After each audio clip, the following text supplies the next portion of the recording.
Temos agora nesse sexto vídeo a resolução do 13º e do 14º exercício da primeira lista, com relação agora, leis de Newton, ok? Serão dois exercícios aí onde nós vamos utilizar os conceitos, dessas leis.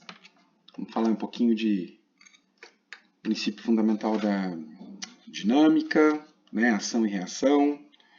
Então, partimos aí para o primeiro exercício, que é o número 30, da página 39, do livro do Hewitt, que é o que estamos adotando na disciplina. Vamos para o enunciado aí, ó. Calcule a força resultante produzida por uma força de 50 newtons e uma de 20 newtons, em cada um dos casos a seguir. Ou quando ambas as forças atuam no mesmo sentido, ou quando as duas forças atuam em sentidos opostos. É bem similar a um exercício que nós já resolvemos aqui. Vamos fazer aqui as continhas. Bem simples, muito tranquilo. Então, vamos aqui primeiro para a situação A. Okay? Na situação A, ele diz que nós temos duas forças, então, atuando no mesmo sentido. Bom, se elas têm o mesmo sentido, então elas também têm que ter a mesma direção. Vamos colocar aqui um vetor nessa direção e sentido. Esse vetor tem um módulo, tem uma intensidade de 50 newtons. E existe um segundo vetor que está no mesmo sentido e tem 20 newtons apenas de intensidade. Então, se eles atuam no mesmo sentido, o que está acontecendo aqui é uma soma vetorial.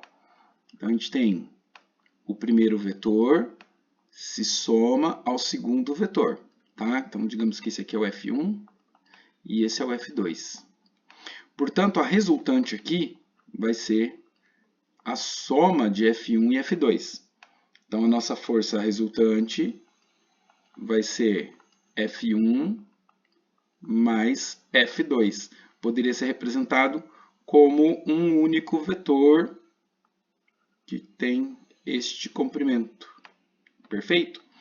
Então, muito tranquilo, um exercício aqui que diz pra gente que essa força vermelhinha, a força resultante, é 50 do primeiro vetor mais 20 do segundo vetor, portanto, 30 newtons. 70 newtons. Já estou pensando no próximo item. 70 newtons aqui, 50 mais 20. 70 newtons seria o valor na situação A, quando as duas forças estão atuando no mesmo sentido. Se elas atuam no item B agora em sentidos opostos, então, sei lá, vamos manter aqui essa, apontando para a direita. Continua sendo a força F1 e continua valendo 50 newtons. Perfeito? A segunda força agora, de 20 newtons, ela foi invertida. Então, o F2 tem um valor de 20 newtons, mas está atuando no sentido oposto. Quer dizer que quando eu colocar o primeiro vetor nessa direção, o segundo vetor atua no sentido oposto. Portanto, nós temos que a força resultante vai aparecer aqui, ó, origem do primeiro vai até a extremidade do segundo.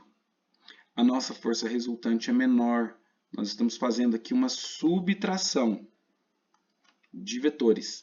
Portanto, o F resultante, a força resultante, o F1 está apontando no sentido positivo, eu vou deixar ela positiva na minha fórmula, e o F2, que é o vetor menor, está apontando no sentido negativo. Então, eu vou subtrair o valor de F2. Portanto, nós temos aqui 50 menos 20, dizendo que o nosso vetor vermelho, a força resultante na situação B, é de 30 newtons.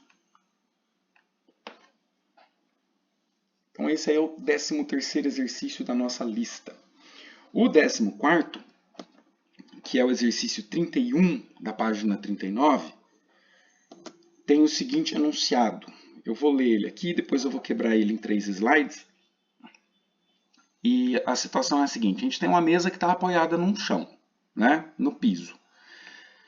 Inicialmente ela não está sendo empurrada. Então, eu quero saber no primeiro item qual é o valor da força de atrito que está atuando sobre a mesa quando ela está nessa situação. ok? Está sobre a mesa, mas não está sendo empurrada. No segundo item, o item B, se a mesa for empurrada horizontalmente por uma força com uma intensidade de 100 newtons e não deslizar, qual será a intensidade do atrito que atua sobre ela? E por último, no item C, se um empurrão horizontal de intensidade agora maior de 120 newtons faz com que essa mesa deslize com uma velocidade constante, qual será a intensidade da força de atrito que está atuando sobre ela? Então nós temos aqui as três situações. Vamos começar aqui pela situação A. Eu quero saber qual é a força de atrito que está atuando sobre ela. Então a gente precisa pensar o seguinte: a força de atrito é uma força resultante, né? Ela é uma resultante, é uma reação, melhor dizendo, é uma reação ao fato de eu estar empurrando a mesa. Se eu não empurro a mesa, o piso não responde com nenhuma força de atrito. Se não tem ação, né? Se não há ação, não há reação. Simples assim. A força de atrito nesse caso é zero, ela não existe. Ok? Se eu não empurro, o piso não responde. Né? Lembrando que a força de atrito, gente, ela surge, né, por causa da interação entre as duas superfícies aqui, ó, né, o piso e o pé da mesa. Então aqui a gente tem 4 pezinhos. Obviamente o atrito, quando eu começar a empurrar essa mesa, vai surgir nos 4 pés, em sentido oposto, né? Mesma direção, mas sentido oposto. Então a gente pode representar essas 4 forças sempre como sendo uma força só, né? O somatório dessas 4 forças, atuando no sentido contrário à força que você estiver aplicando. Né? Então, se, por exemplo, eu estiver aqui aplicando a força para a direita, o atrito entre o pé da mesa e o piso vai responder para a esquerda. Okay? Atrito sempre vai aparecer no sentido contrário. Vamos para a situação B, então. Se eu começar a empurrar essa empurrar essa mesa, se eu empurro a mesa com uma força de 100 newtons, o atrito que vai aparecer entre a mesa e o piso vai aparecer com sentido contrário. Perfeito? Então, o que a gente tem que pensar aqui? A lei de Newton, segundo a lei, diz que se eu somar todas as forças que atuam no sistema, o resultado é uma força resultante responsável pelo movimento. Ou seja, se é força, é massa vezes aceleração. Perfeito? Mas nesse caso, ele diz que a mesa não desliza. Portanto, quando eu somo todas as forças, essa força resultante ela é igual a zero. Se a força resultante é igual a zero, quando eu somar todas as forças, vamos ver aqui, ó, nós temos a força motora, a força que está empurrando está apontando para a direita, no sentido positivo, então eu vou colocar aqui que essa força é positiva, e no sentido negativo nós temos aqui a força de atrito, que está apontando para a esquerda, contra o eixo, então eu vou colocá-la negativa na nossa fórmula. E eu sei que quando eu somar essas duas, o resultado é zero. Portanto, se eu pegar aqui a força de atrito negativa do lado esquerdo e passar para o lado direito da equação, eu chego à conclusão que a força de atrito é igual à força que eu estou aplicando sobre a mesa. Ok? Então, nesse caso, a força de atrito é igual a 100 newtons. E a gente chama isso de força de atrito estático. Força de atrito estático. Por que estático? Estático, parado.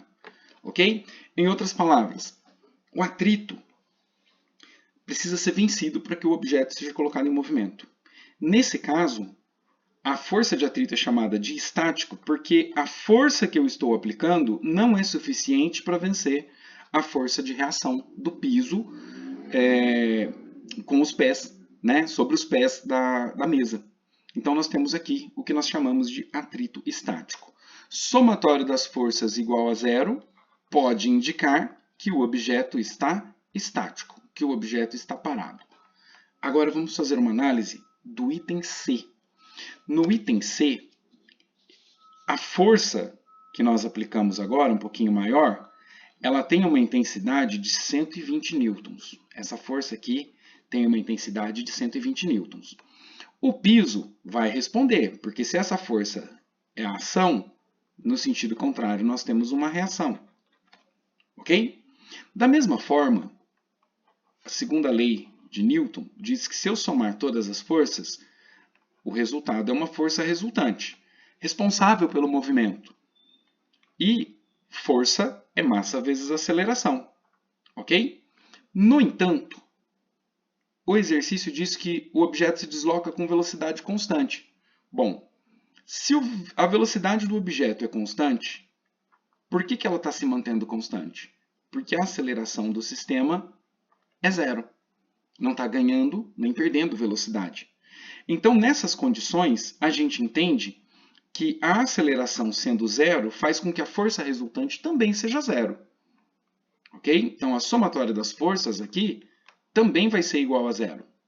Só que é uma condição diferente.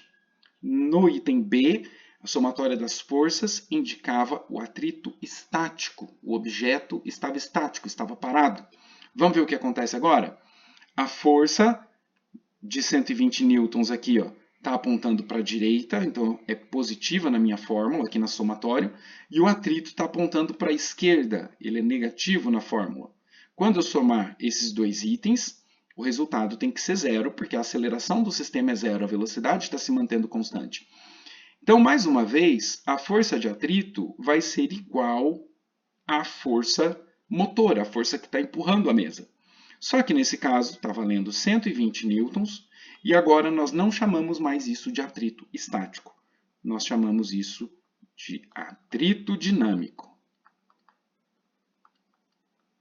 Então, quando eu faço a somatória das forças, o resultado igual a zero pode indicar duas situações. Ou o objeto está parado, ou o objeto está em um equilíbrio dinâmico. Ok? Isso, por exemplo, acontece quando a gente estuda o movimento retilíneo uniforme. Ok? Por quê? São características desse movimento. Velocidade constante e aceleração igual a zero, movimento retilíneo uniforme. Perfeito? Então, nós vemos aqui nesse exercício duas características de movimento. Né? Ou o objeto está parado, se a somatória das forças for igual a zero, ou o objeto pode também estar num equilíbrio dinâmico se deslocando com velocidade constante.